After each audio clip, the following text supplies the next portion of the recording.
एक working mom होना आसान नहीं है। रोज़ कई गिल्ट से आप गुज़रते हैं। आप अपने आप को दूसरों से कंपेयर करते हैं, अपने बच्चे को टाइम ना दे पाने का गिल्ट, अपने पैशन और वर्क लाइफ को 100% ना दे पाने का गिल्ट।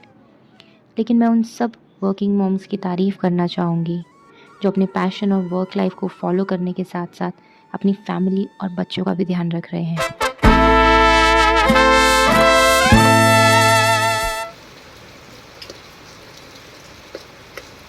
नमस्कार, आप सभी का स्वागत है मेरे चैनल पर। तो आज है मेरी छुट्टी और आज सुबह से ही हो रही है झमाझम बारिश और मौसम हो गया है बहुत ठंडा।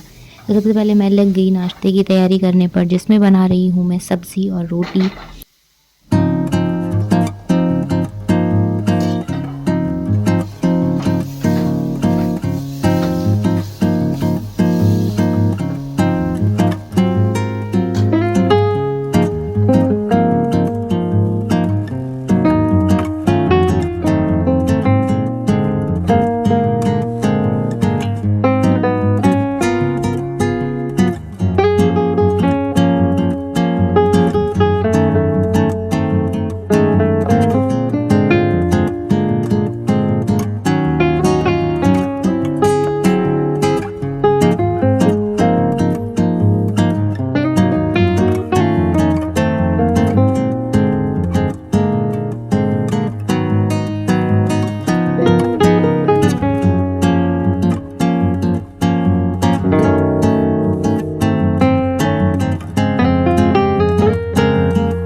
तो नाश्ता बनाकर मैंने लगाया खाना अपने हस्बैंड के लिए।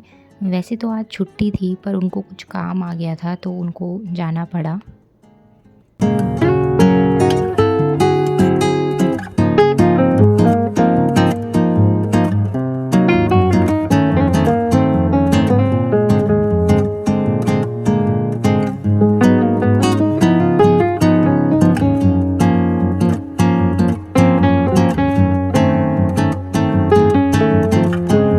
तो हस्बैंड को नाश्ता कराकर मैं लग गई किचन की साफ़ सफाई पर, क्योंकि किचन साफ़ हो तो लगता है पूरा घर साफ़ हो गया, लेकिन अगर किचन गंदा हो तो ऐसा लगता है कि कुछ भी साफ़ सुथरा नहीं है, सब कुछ फैला हुआ है।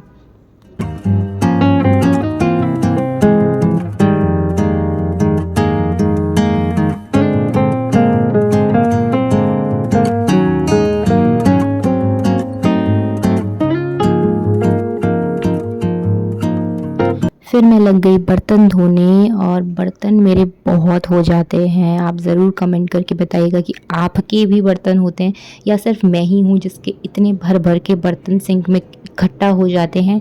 सुबह हो, दिन हो, रात हो, बर्तन तो इकट्ठा हो ही जाते हैं, ना जाने कैसे।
बर्तनों को धोकर मैं आ गई हमारे कमरे में और छोटे बच्चों के साथ बिस्तर इतना फैल जाता है कि क्या ही कहें।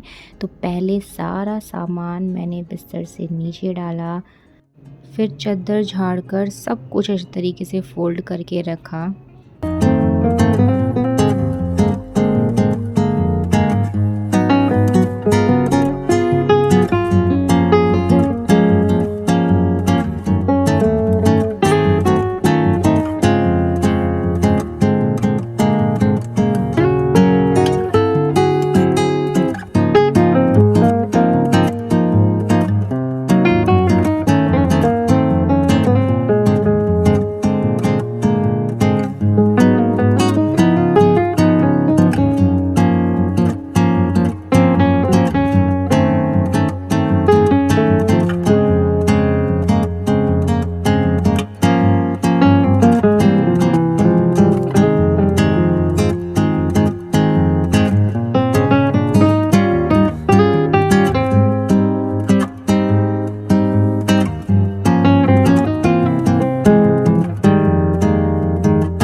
सब कुछ अच्छे से रखने के बाद मुझे याद आया कि अरे कुछ गरम बिस्तर तो बाहर ही रह गया जो मुझे फ़ोल्ड करके दीवान में डालना था। तो फिर लग गई मैं उस काम पर, क्योंकि अगर चीज़ों का कुछ इस्तेमाल नहीं हो रहा है और वो खाली पड़ी हैं, जगह ऑक्यूपाई कर रही है, तो इससे अच्छा तो आप उनको फ़ोल्ड करके दीवान में पैक कर दीजिए।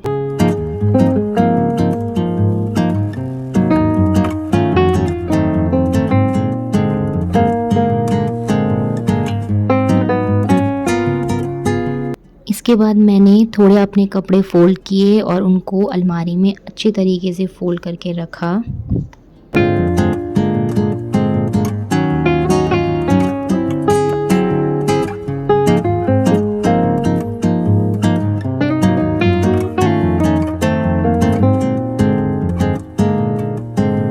फिर बारी आती है बाहर वाले हॉल की, तो वहाँ भी कपड़े बिखरे हुए थे, बिस्तर फैला हुआ था। तो मैंने बिस्तर को समेटा, कपड़े समेटे और बाहर वाले कमरे को थोड़ा व्यवस्थित किया।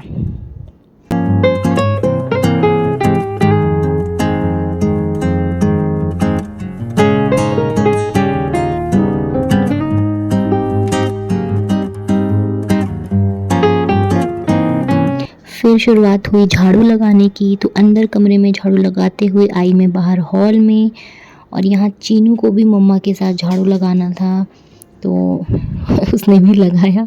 फिर आई मैं किचन में, झाड़ू लगाया, और फिर बाहर बरामदे में भी अच्छे से झाड़ू लगाकर चीज़ों को अच्छी अपनी जगह पर रख दिया।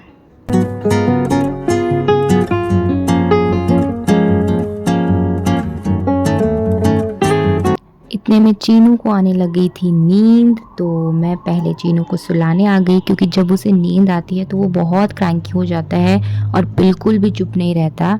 तो चीनू को सुलाया मैंने और फिर लग गई मैं पोछा लगाने पर। तो ऐसे बैठ कर पोछा लगाने से अच्छी खासी मेरी एक्सरसाइज हो जाती है और मुझे कोई जिम विम जाने की ज़रूरत नहीं पड़ती।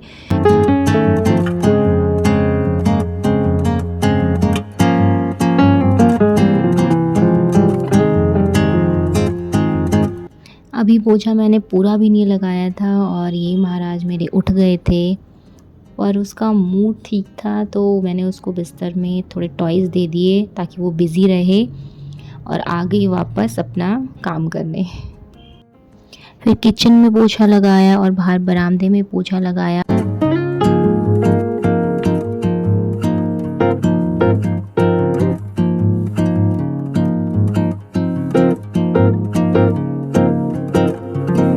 और अब हो गया है मेरा पूरा घर क्लीन, पोछा, झाड़ू, किचन साफ़ हो गया, बर्तन धुल गए, सब कुछ काम हो गया और हो गया चकाचक मेरा पूरा घर। उसके बाद मैं चली गई नहाने, क्योंकि बहुत सुबह से ऐसे ही काम हो गए थे, तो नहा धो के एकदम फ्रेश हो गई।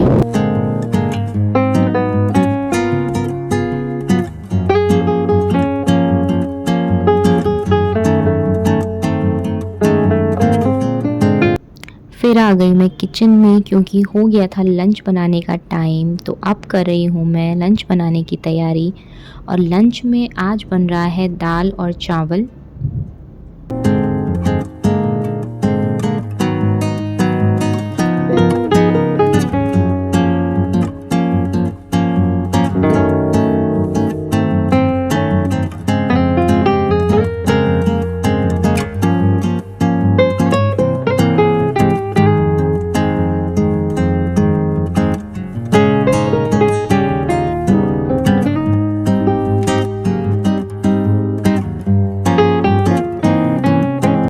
लंच बन चुका था पर खाने में भी टाइम था, तो मैं करने लगी थोड़े अपने ऑफिस का काम।